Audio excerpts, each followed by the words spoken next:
আমরা ধানের শীষে ভোট দিলে আমরা জান্নাত পাবো, এটা আমরা বলতে পারি। আদর্শবান দল ধানের শীষের দল।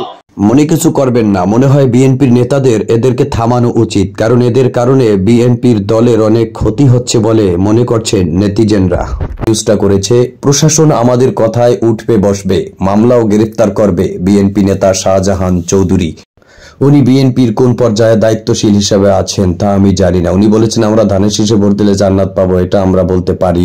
আমরা ধানের শীষে ভোট দিলে আমরা জান্নাত পাবো, এটা আমরা বলতে পারি।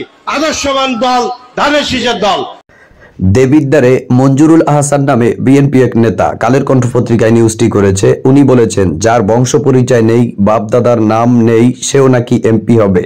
বুঝতে পারলাম না উনি কাকে ইঙ্গিত করে এমন কথাটি বলেছেন, কি দরকার ছিল এই কথাটি বলার জন্য।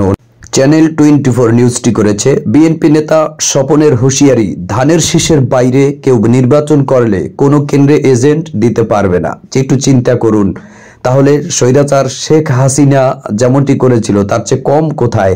এরকম একটি কথা এখন পর্যন্ত নির্বাচন হয়নি বা হওয়ার সম্ভাবনা কতটুকু তা নিয়ে আশঙ্কিত, অথচ সেই মুহূর্তে এমন একটি মন্তব্য যে এজেন্ট দিতে পারবেন না।